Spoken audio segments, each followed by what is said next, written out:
You can't do what you want to do unless you do what I want you to do. I mean, Don Lemon was talking about that openly on CNN. Yeah. Don't have a vaccine? Can't go to the supermarket. Don't have a vaccine? Can't go to work. Like, it's so strange that people want to say things like that. Like, that's the thing that blows me away. Why do people want to? Because they're dumb. They're dumb. They're dumb. They don't understand history. They don't understand Right. human beings. They don't understand human nature. They don't understand the history of every single country that's ever existed other than the United States. Up until 1776, every country that has ever existed was run by dictators. Right. All of them. This is the first one where you had elected officials. This is the first experiment in self-government that actually worked, and it created the greatest superpower the world's ever known. It created the greatest cultural machine, the greatest machine of art and creativity and innovation right here. And how did it do that? It did it through freedom. Because when you give people freedom, you let people do whatever the they want to do, they actually find ways to succeed and grow and thrive. But as soon as you put the boots to them, as soon as you tell them, you have to do this or you can't do that, you have to listen to me, now you have a mini dictator. You have one step away from a king. You have a one step closer. You're moving one step closer to dictatorship. That's what the is happening. Western civilization. It's been around for a while, but suddenly everybody is talking about it. Some are anxious to save it. Others are happy to see it go. But what exactly is Western civilization? Is it the great cathedrals of Europe or the Nazi concentration camps? Is it the freedoms secured in the US Constitution or chattel slavery? Life-saving medicines or poison gas?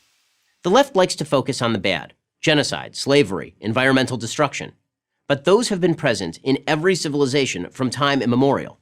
The positives are unique to the West: religious tolerance, abolition of slavery, universal human rights, the development of the scientific method. These are accomplishments of a scope and scale that only the West can claim. These aren't the only achievements that make the West special and uniquely successful. As Western thought evolved, it secured the rights of women and minorities, lifted billions of people out of poverty, and invented most of the modern world. Progress hasn't been a straight line, of course, but the arc of history is clear. The obvious proof is that the world is overwhelmingly Western. And, with few exceptions, those parts of the world that aren't aspire to be.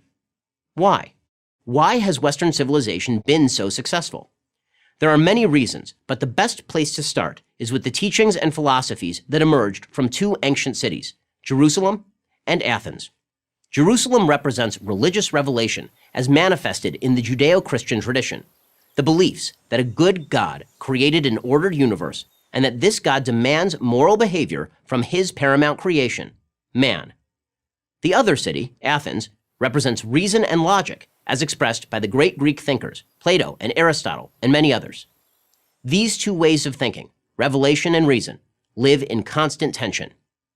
Judeo-Christian religion posits that there are certain fundamental truths handed down to us by a transcendent being.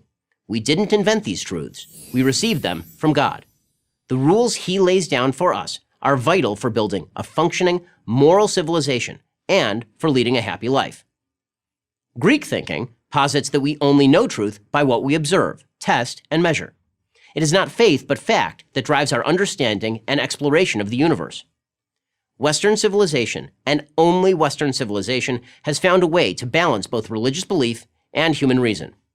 Here's how the balance works. The Judeo-Christian tradition teaches that God created an ordered universe and that we have an obligation to try to make the world better. This offers us purpose and suggests that history moves forward. Most pagan religions taught the opposite, that the universe is illogical and random and that history is cyclical.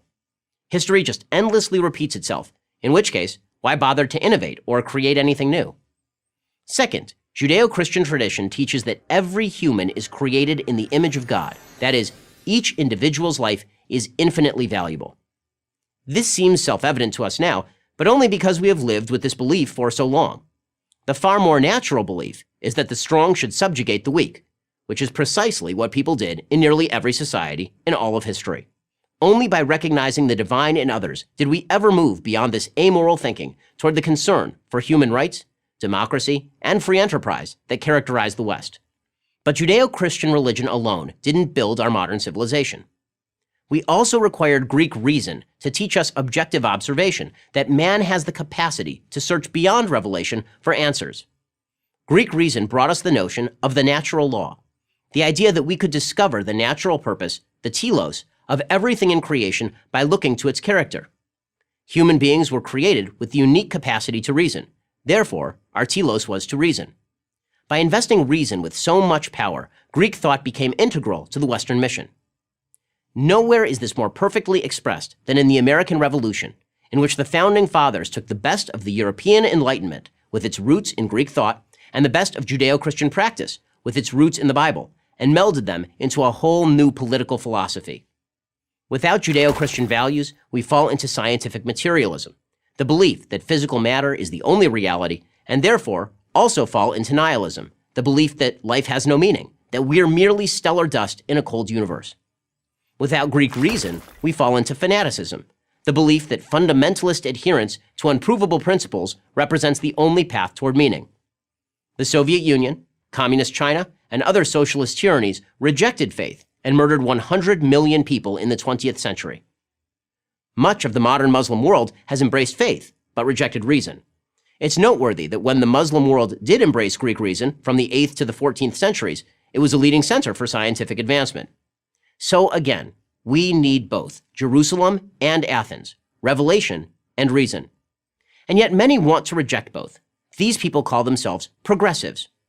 Ironically, they want to take us backwards to a time when man was governed neither by reason nor faith, but by feeling, and therefore back to a time of moral chaos and disorder, of feeling over fact.